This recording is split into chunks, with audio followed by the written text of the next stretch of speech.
Hi, and welcome back to our discussion on the math practices, how good mathematicians do math. We have been through math practices 1 through 5. This is going to talk about math practice 6 today. To get started, let's review math practice 1. Who can tell me what math practice 1 is? Thank you for the hands. Rhett? Yes, he said make sense of problems and persevere in solving them. Now, what does it mean to make sense of problems? When I say make sense of problems, what is it that I'm really asking you to do? Michael?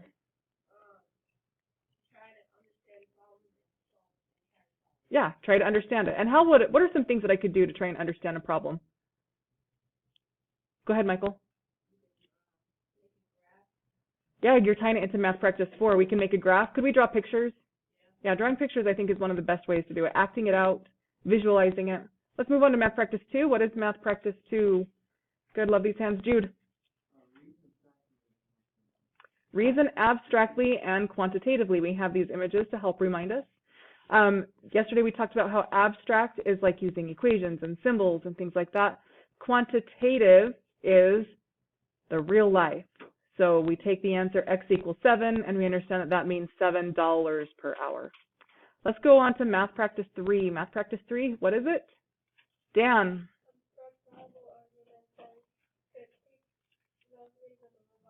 Yes, construct viable arguments and critique the reasoning of others. What does it mean to critique the reasoning of others? We remembered in our last video that constructing viable arguments, that's like showing our work. But what does it mean to critique the reasoning of others? What am I talking about there? Dan? Yeah, constructive criticism, looking at others' work and looking for mistakes, or looking at their work and learning from it. That is what we mean by critiquing the reasoning of others. How about math practice 4? Caden? You got it, model with mathematics. What are some math models that we could use when we're trying to solve a problem? Aiden? Yeah, tables, graphs, equations, words. There's even more than that. That's just what you did in our example in the last video, but there are more examples. What about pictures? Can we use pictures as a math model? What about math manipulatives like algebra tiles and things like that? Yeah, those can also be a great math model.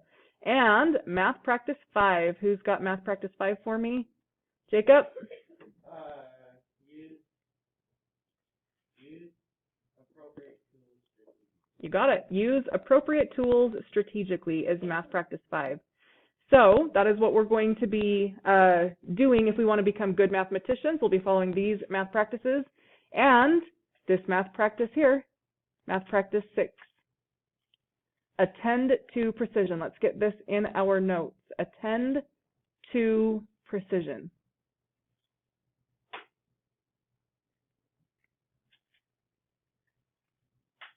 Just 3 simple words, but those 3 simple words, they sure mean a lot. Attend to precision. Giving you guys a second to get that written down. And when you have it written down, we're going to clarify what we mean by precision. So go ahead and write this sentence stem and then we'll fill in those blanks.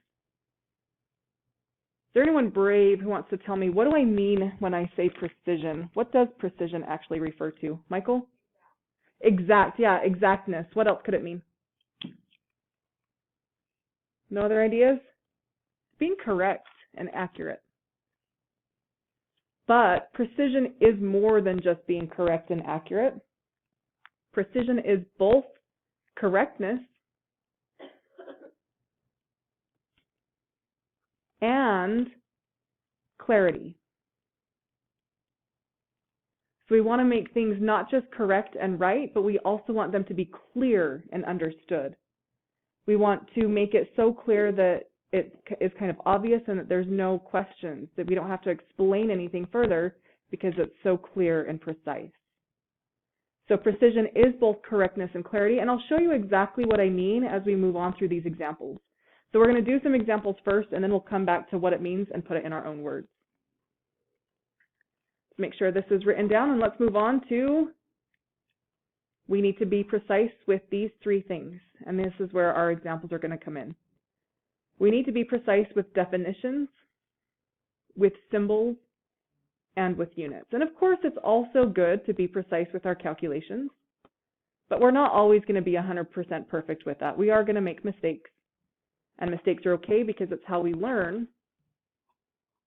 That's why I haven't listed calculations, but it is something we do want to try and be correct on. Our focus on precision today is going to be on definitions, symbols, and units.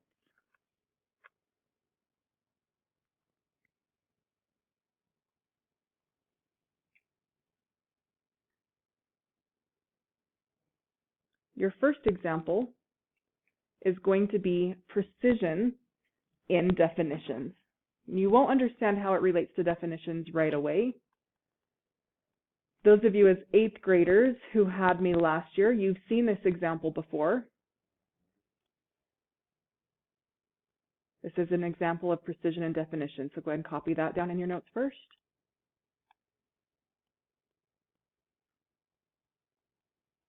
Sorry, I don't want to go too fast.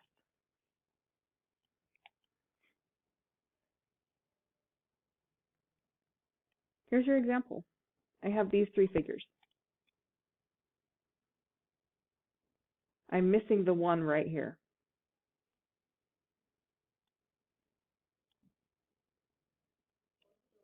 Yep. All of this needs to be drawn. All of it needs to be in your notes.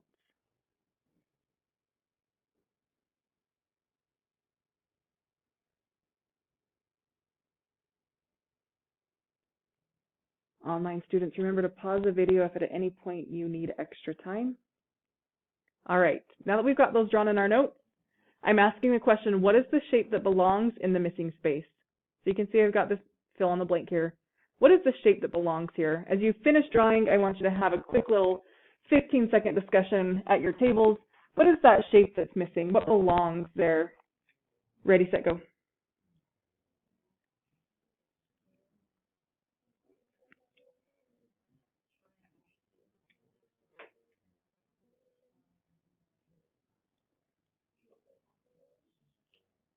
Okay, that was 15 seconds. Now what do you think it is? I want to see some hands. What is the shape that belongs in the missing space? Nevaeh. Yeah, good. So you're thinking square, but you also feel like that's maybe too specific. And you're right, it is a little bit more specific than what we're looking for here. Jacob. I'm thinking like the thing that goes like that. I forget the shape. You just drew a triangle. I think you meant to draw a shape that looks like this.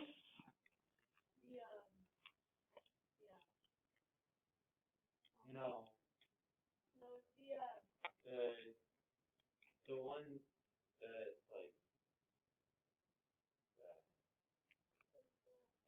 that. It comes out and then down and then oh, it's like the short end and then it goes down. Oh. I have no idea what you're saying. Okay, please. You draw, and I'm going to continue on. I like, while you're drawing that, I'm going to go along with what Nevaeh said. Square, but she feels like that's too specific. I see. That would be a trapezoid that you drew. Nevaeh, why did you feel like it should be a square, but also were afraid that that was too specific?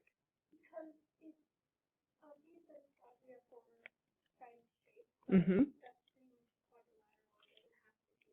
And you just said it. You said it's obvious that it has to be a 4-sided shape. How is it obvious that it has to be a 4-sided shape? Well, because this is 3 sides, and this is 5 sides, and this is 6 sides. So what are we missing? 4 sides.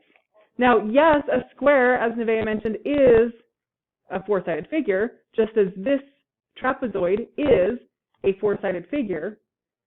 However, we don't have any other information on any of these other than how many sides it has. And trapezoids are a 4-sided figure, but they're a 4-sided figure with one specific characteristic, and that is that these sides are parallel. We don't have that in any others. There's no parallel sides here, no parallel sides here, and there is one here, but that just happens to be that way. So it wouldn't be a trapezoid. It's actually going to be what Nevaeh mentioned, probably on accident. It's a quadrilateral, because this is, what do we call 3-sided figures? Triangles. What do we call five-sided figures? Pentagons, penta for 5. What do we call six-sided figures? Hexagon, hex for 6. So what would I call a four-sided figure? Quad for 4, quadrilateral. And as we're drawing a quadrilateral, you could draw a square, but I want you to understand that it could be any four-sided figure. There's 4 sides, no special characteristics at all, just 4 sides. Okay? Okay, now here's your next piece of this example. So the same example, new figures. How about now? Draw these figures as well. As you're drawing them, I want you to be thinking about what is the name of the shape that belongs in that missing space. Again, pause the video if at any point you need more time to take notes or to get these figures in, but these figures should be in your notes. As you're looking at these figures, you're going to notice that they're different from the last ones, and I've got these special markings. Those special markings do need to be in your diagram as well, and these special markings tell us that these sides are all the same length. These sides are the same length. All of the sides in a pentagon are the same length. All of the sides in the hexagon are the same length.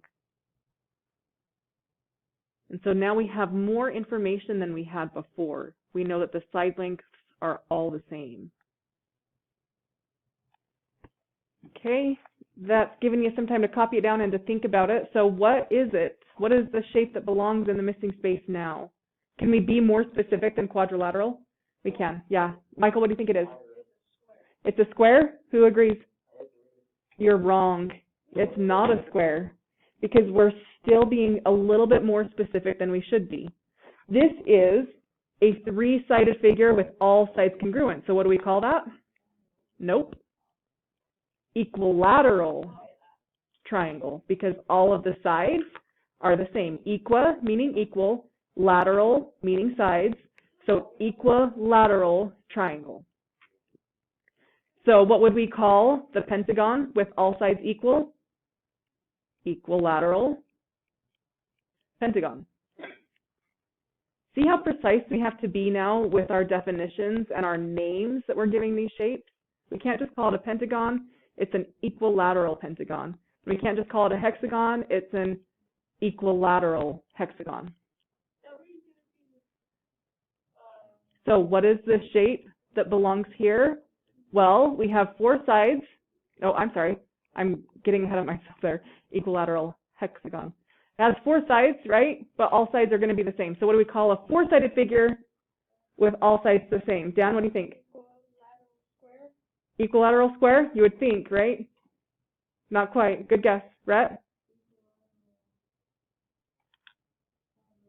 Yeah, good guess. You would think that equilateral quadrilateral. It's actually not that either. It does have a special name. I like the guesses, but it has a special name. Michael? It is not a polygon. Polygon means multiple-sided figure, so all of these would be polygons. It's called a rhombus. You guys remember that? A 4-sided figure with all sides congruent. Are squares also rhombuses? Yes, but rhombuses or squares also have an extra characteristic that we don't need or want right now. I know that my figure is not perfect and I'm talking about precision, so hopefully you guys will just bear with me and not think that I'm being too hypocritical. I'm going to add these marks here because all of these sides are congruent.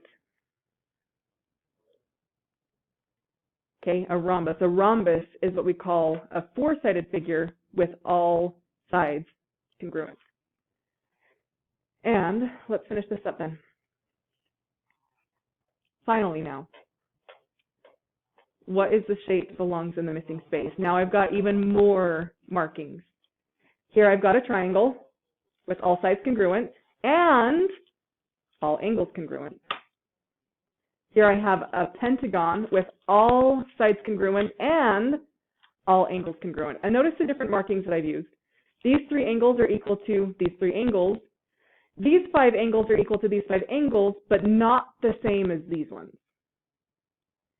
And these 6 angles are equal to these 6 angles, but not equal to the other angles, that's equal to itself, okay? And we have our 6 equal sides, 5 equal sides, 3 equal sides. So now we're getting even more precise, right? This is finally going to narrow down to the shape that I think that you think it is. Copy this down and begin your discussion. What is the shape that belongs in that missing place? Now, again, these do need to be in your notes, so please make sure you're including them. Pause the video if at any point you need extra time. All right, what is it now? What is the shape that belongs in the missing space where I have all sides and all angles congruent? Jacob, what is it? Now it's finally a square, because now not only do I know that all of the sides are the same, I also know the other characteristic that squares have, and that is that all of the angles are the same as well. So the 4-sided figure with all angles the same and all sides the same is called a square. We finally made it to square. But do you see how precise we have to be with our definitions in order to really understand these 4-sided figures? Okay, that's our example of precision in definitions. This one is finally a square. This one is actually still called an equilateral triangle, because triangles are very unique, and if they have all sides congruent, then they also have all angles congruent. So we still call it equilateral triangle, but these shapes changed their name. It's no longer equilateral, now it's called regular. Regular means all sides congruent and all angles congruent. So regular pentagon and regular hexagon.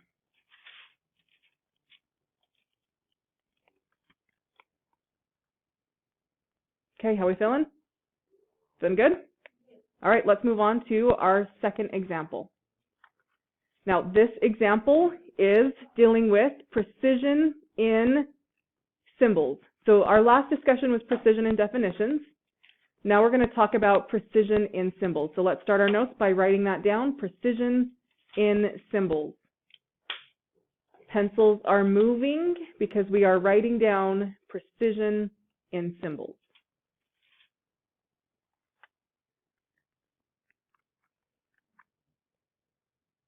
And here's the example.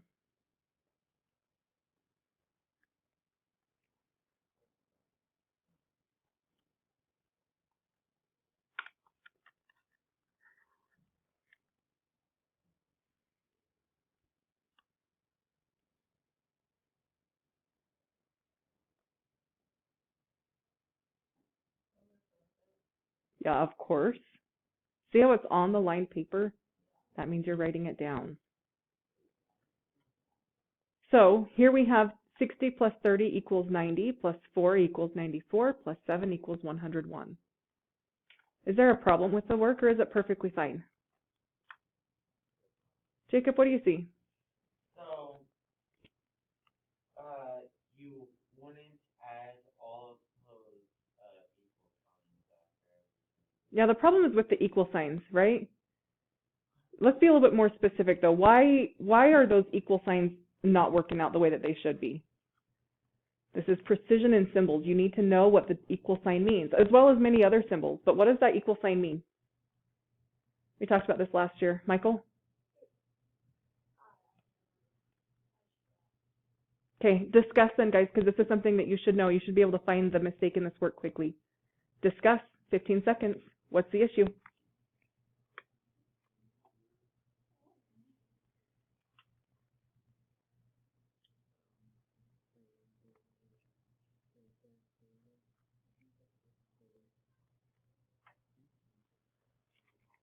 Okay, let's finish up that discussion. What is the issue with the work? What's wrong with those equal signs? Michael?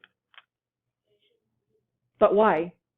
Because 60 plus 30 is equal to 90. You're closer. Jude?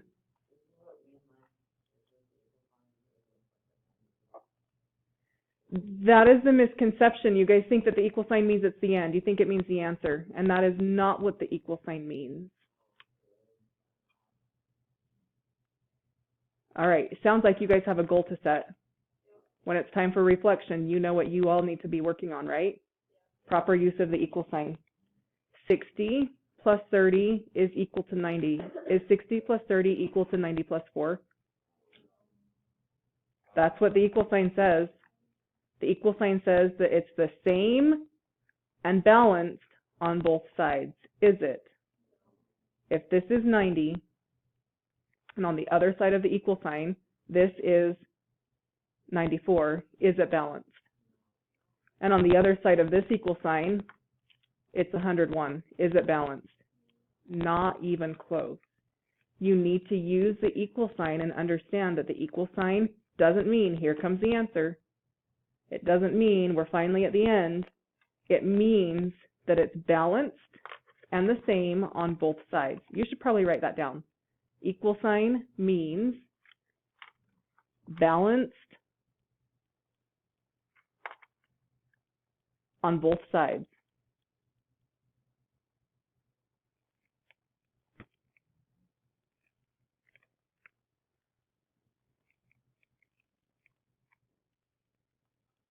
A better way to have written this would be 60 plus 30 is equal to 90. Yes.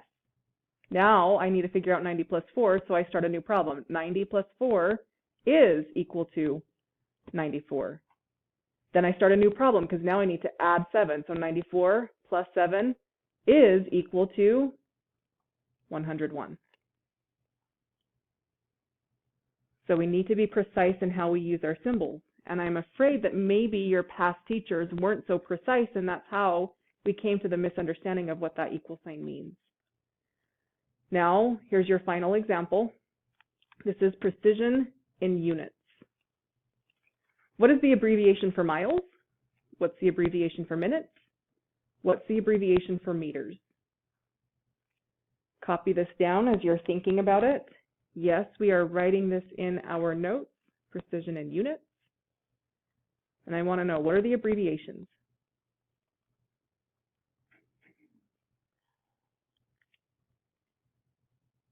Who can tell me, what's the abbreviation for miles? Brett? M. What's the abbreviation for minutes? Dan? M-I-N and period. Yeah, good. Meters. What's the abbreviation for meters? Michael? MT. I will tell you that 1 out of 3 of these is correct. Jacob, what do you think? What changes need to be made? Miles is not just M, it's MI. Correct. Miles is not just M, it's MI. And now 2 out of 3 are correct. What's the issue now? What one needs to be fixed, Rhett? Nope, minutes is still just MIN. Good guess, though. Nevaeh? Yeah, there's no T in meters. The abbreviation for meters is just M. Is this a big deal to have these correct? If I say 6M and I'm really meaning miles, is there a difference between 6 miles and 6 meters? A huge difference. So we do need to make sure that we are precise in our units of measure, specifically our abbreviations, our converting of the units, understanding what units are appropriate for the different situations. And now, after all of those examples, I hope that you're able to put this math practice in your own words. It's 3 simple words: attend to precision, but what does it mean in your own words? Think about all of those examples. We have to be precise, but we also have to be clear. We have to be accurate, but we have to make sure that we're covering all bases. Who would like to share what the math practice means in your own words? Who can help us out? Give you another second to write it down, and I need a couple students to share. Online students, remember to pause the video if you need any extra time. You also need to be putting this in your own words, because once it's in your own words, this is your Canvas homework assignment.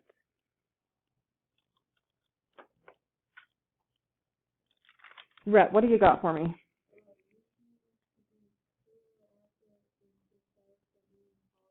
I love it. This means to be clear, accurate, and precise when doing problems. Perfectly said. One more student. Who wants to share? Dan, is that a hand raise? I can't tell. Okay, what did you write? Like double check answers to make sure they're clear and Yeah, you got it. Being precise means double check your answer to make sure it's clear. We should never stop even at the end of a problem. Check your answer. You have that time, so check your answer, make sure it works. Now it's time for our reflection piece. And again, I told you I was going to help you out with this. Reflection. I can attend to precision by, some of the things that you already said by putting it in your own words are exactly what you should be writing here. I can attend to precision by using the equal sign the right way.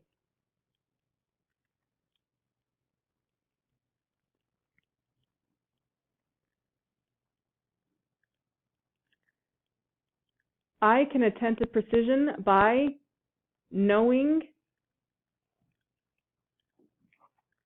specifics of definitions, or knowing all the specific details of a definition.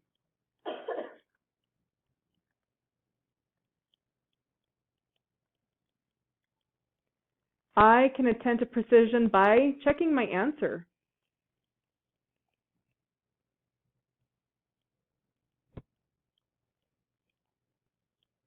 All of those are great ways that you can attend to precision. You can also write something else down if you would like. If you would like to set a different type of goal for your reflection, then you can do that as well. That is it for Math Practice 6, Attend to Precision. Thanks for watching, and we'll see you next time.